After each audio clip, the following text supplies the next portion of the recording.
Welcome student, I wish you will be fine। जाखिर chemistry classes में बच्चों का स्वागत है। लास्ट टाइम हमने क्या पढ़ा था? बोर एटॉमिक थ्योरी के लिमिटेशन, थोड़ा सा हमने पढ़ा डुअल नेचर ऑफ मैटर के बारे में, डी ब्रोगली कंसेप्ट, फिर हमने पढ़ा बेटा हाइजेनबर्ग अनसर्टेनिटी प्रिंसिपल।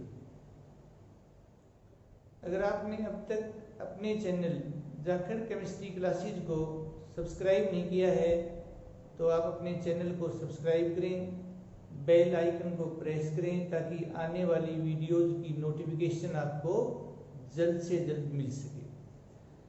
आज का हमारा टॉपिक है quantum mechanical model of atom. तो आज का लेक्चर हम स्टार्ट करते हैं। Quantum mechanical model of atom. Electromagnetic wave theory का फेल होने का मेन कारण था कि वो खाली वेव नेचर बताती है, पार्टिकल नेचर नहीं बताती। बोर एटॉमिक थ्योरी इसलिए फेल हुई क्योंकि वो पार्टिकल नेचर बताती है, वेव नेचर नहीं बताती। प्लैंक्स क्वांटम थ्योरी इसलिए पास हुई बेटा क्योंकि वो डुअल नेचर बताती है। रेडिएशन है वो या लाइट है, कोई मैटर है, वो वेव भी है, पार्टिकल भी है। डी ब्रोगली ने भी dual nature of matter concept दिया है। कोई भी मैटर जब मोशन में होता है तो है डुअल नेचर रखता है।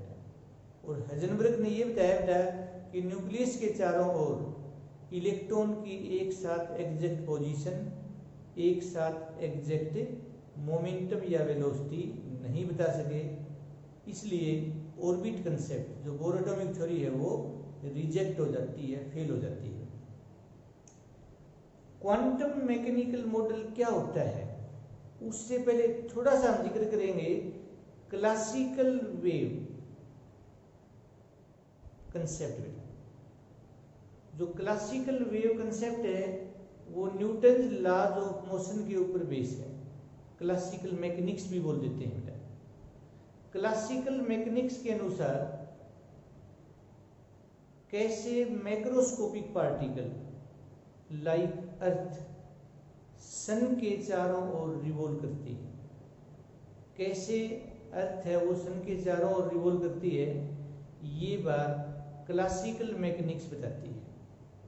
लेकिन माइक्रोस्कोपिक पार्टिकल जैसे इलेक्ट्रॉन है, एटम है, न्यूक्लियस है, एटम है, मॉलिक्यूल है, वो कैसे रिवॉल्व करते हैं इसके बारे में क्लासिकल मैकेनिक्स कुछ भी नहीं बताती है। Dual nature of matter, matter है वो पार्टिकल एंड वेव नेचर दोनों रखता है, इस पॉइंट को भी क्लासिकल मैकेनिक्स इग्नोर कर देता है।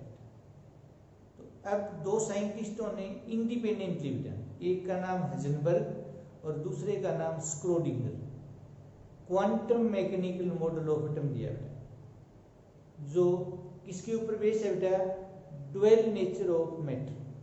यानी मैटर है वो पार्टिकल नेचर भी रखता है, वेव नेचर भी रखता है।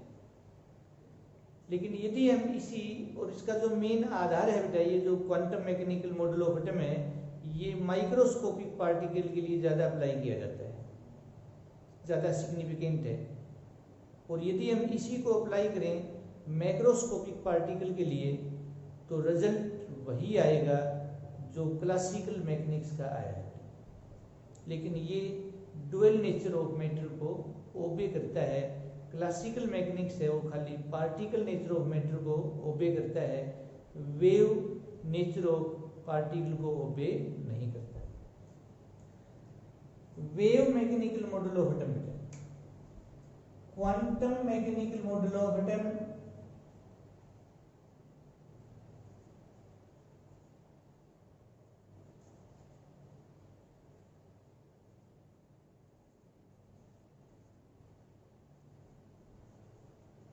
और इसी का नाम है wave mechanical model of atom. Wave mechanical model of atom, इसी का नाम है 3 dimensional model of atom.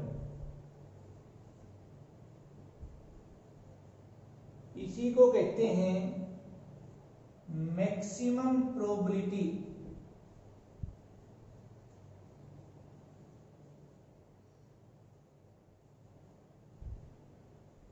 Concept of atom.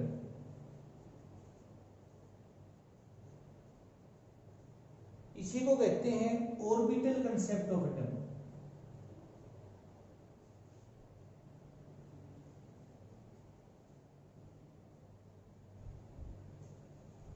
इसी को कहते हैं electron charge density concept of atom.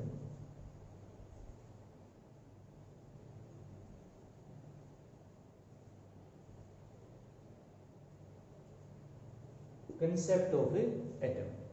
तो ये independently given by, it is independently given by Schrödinger and Heisenberg. और बेसिक जो इक्वेशन दी बेटा वो स्क्रोडिंगर ने दी है, इसलिए स्क्रोडिंगर को हार्ट ऑफ क्वांटम मैकेनिक्स बोलते हैं। वास्तव में क्वांटम मैकेनिक्स की क्या डेफिनेशन है बेटा? It is that branch of science which deals with the dual nature of matter। Science की वह ब्रांच जो मैटर की डुअल नेचर के बारे में बताती है कि मैटर पार्टिकल भी होता है, मैटर वेव भी होता है, वो क्वांटम मैकेनिक्स है। तो मेन जो इक्वेशन है वो थी H psi is equal to E psi. ये एच तो एक मैथमेटिकल ऑपरेटर है, हैमिल्टोनियन ऑपरेटर है, HAMILTONIAN Hamiltonian operator.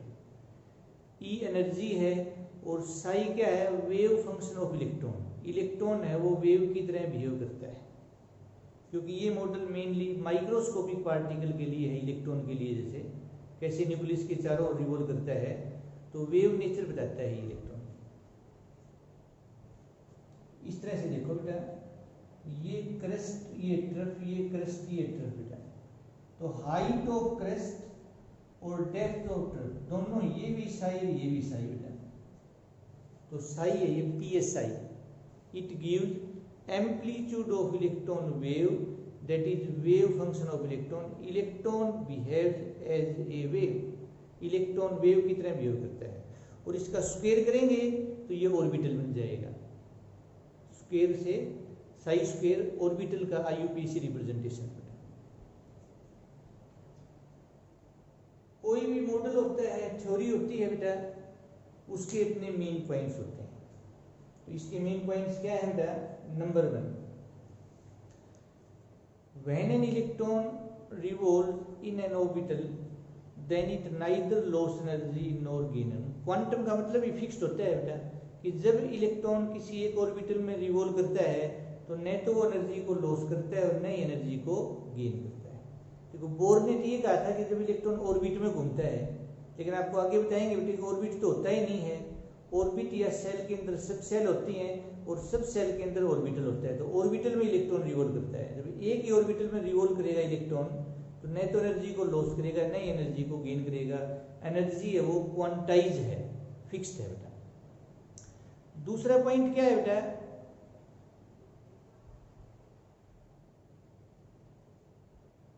Exact position and exact momentum of an electron around the nucleus can not be determined simultaneously, यानी Heisenberg uncertainty principle. Nucleus के चारों ओर electron की एग्जैक्ट पोजीशन, एग्जैक्ट मोमेंटम या exact velocity एक साथ नहीं बता सकते। इसका मतलब क्या हुआ? कोई मैक्सिमम प्रोबेबिलिटी कंसेप्ट, प्रोबेबिलिटी संभावना है बेटे न्यूक्लियस के चारों ओर, 3 डायमेंशनल पाथ है कोई, तो एक मैक्सिमम प्रोबेबिलिटी कंसेप्ट यूज करेंगे।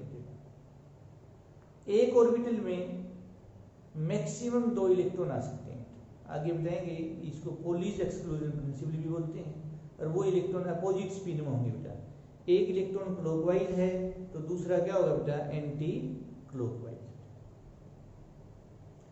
So this is wave mechanical और quantum mechanical model of atom. तो सीधी बात है बेटा, according to this model electrons are revolving around the nucleus in orbitals but not in orbit. Electron nucleus के चारों ओर orbital में घूमते हैं, ऑर्बिट में नहीं घूमते, जैसा कि बोर एटॉमिक थ्योरी ने बताया।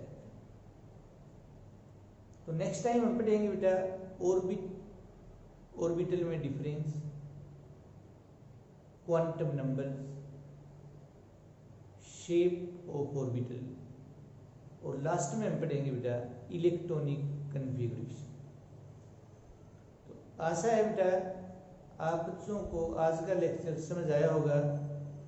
यदि आपको आज का लेक्चर समझ आया है तो आप इस वीडियो को लाइक करें, अपने दोस्तों में इस वीडियो को ज़रूर शेयर करें, और कोई भी आपकी केमिस्ट्री की प्रॉब्लम है आप कमेंट बॉक्स में कमेंट करें।